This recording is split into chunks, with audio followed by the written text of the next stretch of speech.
Hey guys, today I want to talk to you about my flipping and pitching setup. I'm talking rod, reel, line, everything about it, why it works for me, and why it's probably different than what you're using. Stay tuned.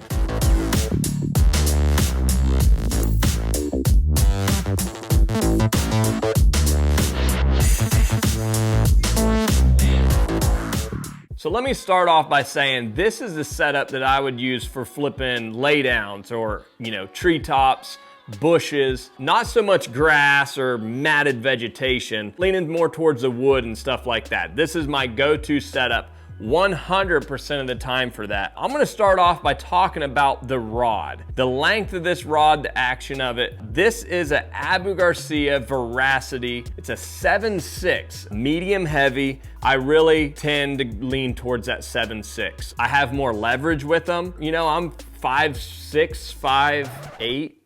I don't know how tall I am. I'm not very tall. So this 7.6 kind of compensates, gives me more leverage on them fish, which is a big deal. Another big key about this Veracity is it's a pretty stiff rod. It's pretty stout. It's got a little bit of tip to it, but the backbone hits pretty quick. And for me, that's important because I don't set the hook really crazy. There's times that I'll get off on a fish that, it's swimming off and I'll drop the tip and crack them.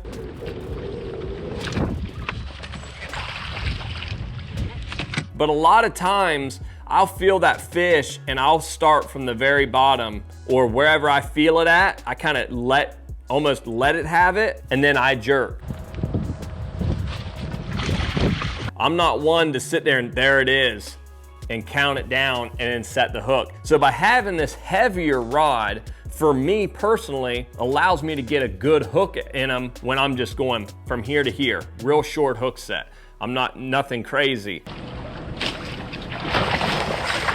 But there's other guys that, they'll slackline the crap out of them and they can change their rod to compensate for that. So for me, I'm compensating that short hook set. I call it a reaction hook set. I'm compensating with this rod. Like I said, 7.6 medium heavy, and it's light, really light. It's got the cork handle in it. So it's very, very sensitive, but again, very, very light. And I was a big fan of the old Veracity series that Abu Garcia had out. So I'm super pumped that they came out with a new series. Next, I want to talk about the reel, which is very, very key when you're flipping and pitching, to have a higher speed reel. And for me, I've fallen in love with this new Abu Garcia Revo ALF high speed reel. It's an 8-to-1 gear ratio reel. And what's so important about a high speed gear ratio reel when you're flipping and pitching? Being able to pick that line up, catch up to those fish. A lot of times when you're short distance and you flip up to the log and you jack on one, it could come shooting out at you. You want to be able to pick that slack up really quickly, and that reel does a good job at it. The other thing is it fits in my hand super well. And that's important because I want to be comfortable when I'm doing this. When I'm doing this for hours on end, I don't want something that's big and clunky. So this reel with this rod, it's a nice fit. It fits in your hand well. It's not super big. It's just a workhorse reel, if you know what I mean. It's one that can take a beating. The drag's not going to slip on you. Like I said, I've used it for the past couple years. Completely love this reel, but it's very important to have that high-speed reel when you're flipping and pitching. Now, we're going to talk about line and why my setup is probably different than a lot of you watching. And it's not that it's a bad thing. There's 100 different ways to catch a bass, and the bottom line is if you get them in the boat, you get them in the boat. So for me personally, I've become a huge fan of flipping braided line to a fluorocarbon leader. And now I know a lot of you are probably thinking, what the heck is he talking about? Some of you probably do it. I know it was a big thing up Minnesota and stuff like that, cleaner water lakes. So with this 50-pound braided line to a 20-pound fluorocarbon leader, I feel like I have the best of both worlds. I know a lot of you are saying, why don't you just flip straight braid, or why don't you flip straight fluorocarbon? But like I said, I feel like I have the best of both worlds with these two because I have the sensitivity of braid. And then going to that 4 to 6 foot fluorocarbon leader that's going to be shown to the fish, it's invisible to the fish compared to braided line. The biggest thing is when I'm flipping into that log or I'm flipping into that treetop and that bait's falling down through and now the fish eats it. When I set the hook, if I was to be using just braided line, which you can do, nothing wrong with it, but what I've found, if you're using 50-pound braided lines, just straight braided line, and you set the hook in that tree, that braided line has a tendency to cut into the wood. And that's not good, because what will end up happening is you set the hook, the braid cuts into the wood, and now it's going to give the fish slack because your line's wedged in that wood. What you could do to compensate for that is use, heavier pound braid, 65-pound braid or heavier. Then it's going to have a tendency to slide over that branch and not cut into it so much. But what I've found is using that fluorocarbon leader, the fluorocarbon, that 20-pound fluorocarbon doesn't cut into the branches near as much. It's abrasion resistant. It's going to slide over that branch. So when you set the hook, it's not seesawing into the tree. So therefore the fish can't get any leverage and you're going to have a direct pull. And when you're pulling on them, it feels almost identical to just straight braid. It's a lot like using a spinning rod and having braid to that fluorocarbon leader. You don't have hardly any stretch, none whatsoever, to be honest. And so for me, when I get that bite and I do that short hook set, that reaction style hook set, I'm pegging them every time. I'm getting that Berkeley Fusion 4/0 hook, that flipping hook. It's gonna peg them with very minimal pull because it is a direct pull. There is no give anywhere, so that fish is instantly getting hit.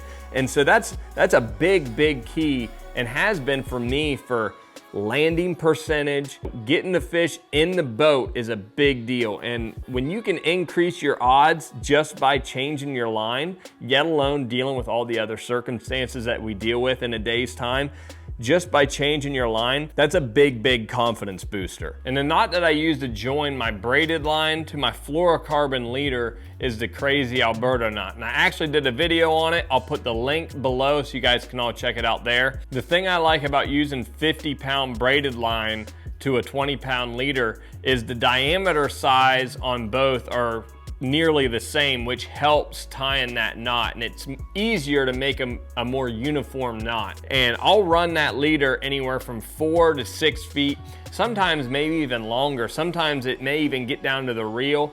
It's all dependent on the depth that you're fishing. So if you're fishing a lot of that 2 to 4 foot or a foot to 4 foot, you can get away with that 4-foot leader because there's only so much cover that you're getting into. But if I'm catching them out of the ends of treetops that are 5, 6, 8 foot of water, I gotta have that longer leader so that knot isn't getting caught down in them branches. So that's basically how I determine how long my leader is gonna be, is basically how deep am I catching them fish out of, or where that knot could possibly get hung up on, because I want to keep that knot free and clear of any of that structured wood and stuff. I want it to be straight fluorocarbon, slipping over them branches, makes things a lot easier. Now I gotta say, this setup, it isn't for everyone. That's why there's so many different rods, there's so many different variations of line. If there's anything that you can take from this video, find your setup. This is my setup, and this will work,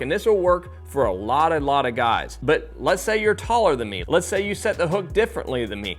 You can change all of that by going to a different rod, by going to a different line. Tinker around with stuff, change things. If you got a different hook set, do you really want to change your hook set over just changing your rod? So again, this is my flipping and pitching setup. That's just the rod, the reel, the line, my go-to 100% of the time when I'm flipping wood and bushes and stuff. So I really appreciate you guys watching. If you have any questions, be sure to put them below. I'll do my best to answer every single one of them. I'll put all the links to this stuff below as well, so you can check it all there. We're gonna have some more videos coming out soon, so if you enjoyed this one, please like it. And if you haven't subscribed yet, please subscribe. We're gonna be coming out with more videos just like this one, more from on the water when crazy Ohio weather tends to stop. Appreciate it, guys. Thank you very much. Keep catching them.